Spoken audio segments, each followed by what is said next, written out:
નવસારીમાં વરસાદથી પાકોને ભારે નુકસાન. રાજ્ય સરકારે 10,000 કરોડનું રાહત પેકેજ જાહેર કર્યું. ખેડૂતોમાં આનંદ, પરંતુ ડાંગર પુરેટિયાને વળતર મળે તેવી માંગ ઉઠી.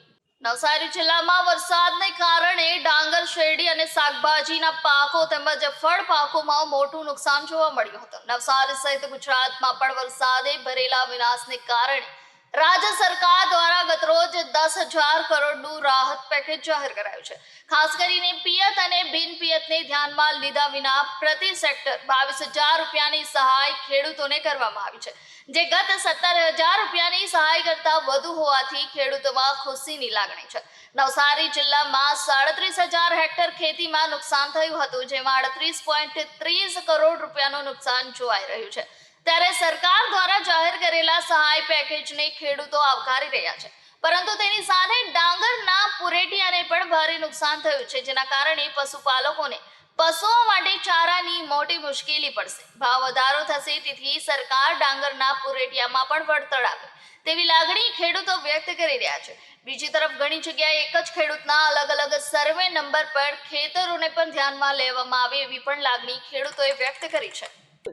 સરકારશ્રીના પેકેજથી તો અમે ખૂબ સરકારશ્રીનો આભાર માનીએ છીએ, પણ એ પેકેજના પૈસા વ્યવસ્થિત સર્વે થાય અને ખેડૂતોના ખાતામાં જમા થાય, વેળાસર જમા થાય એવી વિનંતી. બીજું કે અમે અધિકારીઓને, જિલ્લા ખેતીવાડી અધિકારીને વિનંતી છે કે તમારા ગ્રામસેવકોને વ્યવસ્થિત માર્ગદર્શન આપો, કેવી રીતનું સર્વે કરવાનું. એક ખેડૂતના 4 નંબરમાં ડાંગર હોય તો 4 નંબર બી લો. આ તો એક જ નંબરનું વાત કરે થોડું ચાલે, 2 હેક્ટરની તો મર્યાદા છે. તો ખેડૂતોને આ એક અસંતોષ છે કે વ્યવસ્થિત સર્વે કરાવો અને સમયસર સર્વે થશે તો સમયસર એની રાહત મળશે. બાકી આ પેકેજ કાગળિયા પર જ રહેશે.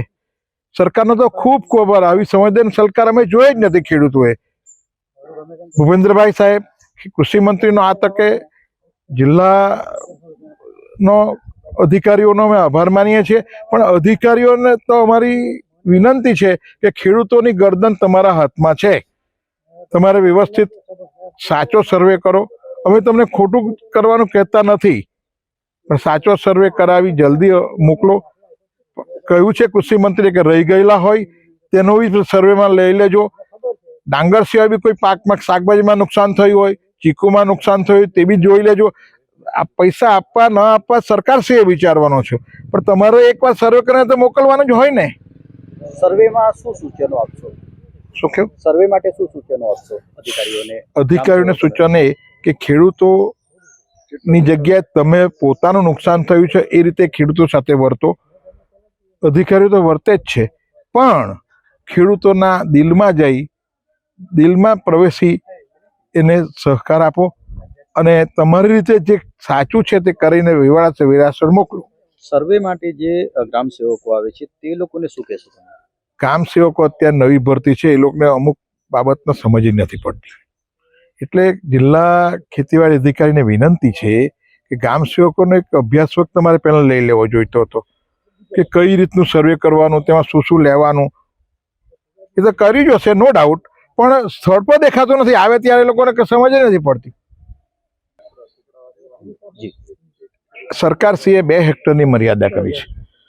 આપણે ત્યાં દક્ષિણ ગુજરાતમાં એવો મોટો ખેડૂત નથી કે 2 હેક્ટર એક જ જગ્યાએ જમીન હોય. 2 વીઘા ત્યાં હોય, 2 વીઘા પશ્ચિમમાં હોય, 2 વીઘા પૂર્વમાં હોય, 2 વીઘા ઉત્તરમાં હોય. તો દરેક સર્વે નંબરનું બી સર્વે ભાત હોય તો કરી લેવું હોય, નુકસાન હોય તો. પણ ખાલી એક જ નંબર પર જાય તે થોડું ચાલે. અને જાવ તો કઈ ને પેલા 2 નંબર બી લખી લેવા. એમ નહીં જવાનું હોય તો પેલા નંબર તમે ન રહે તો નહીં ચાલે ને. જો કે નુકસાની થાય, કુદરતી આફત આવે એટલે એમાં સરકાર આખા રાજ્યમાં જ આટલું બધું છે, છતાં આપણા ભૂપેન્દ્રભાઈ શ્રીએ જે 10,000 કરોડનું જે પેકેજ જાહેર કર્યું, ખરેખર એ બહુ સરાહનીય છે. આવું પેકેજ, આટલું મોટું પેકેજ, ને સરકારો વિચારવાનું હોય કે ભાઈ આખા ગુજરાતમાં નુકસાન છે, જ્યારે દક્ષિણ ગુજરાતમાં ઘણું એવું નુકસાન થયું છે. તેમાં ભાતને ઘણું નુકસાન થયું છે, ને ખાસ કરીને જે ભાતનો જે ચારો થાય, પશુપાલક લોકો લઈ જાય ને ખાય, તો પશુપાલકોને આ ખરેખર આમાંથી થોડુંક પેકેજ એમને જાહેર કરવાની મારી વિનંતી છે કે સરકાર જાહેર કરે કે પશુપાલકો દૂધના વેપારથી એ લોકોનું ગુજરાન ચાલતું હોય તો એના પર થોડુંક વિચાર કરીને સરકાર થોડુંક સવલત પશુપાલકોને આપે એવી મારી માગણી છે.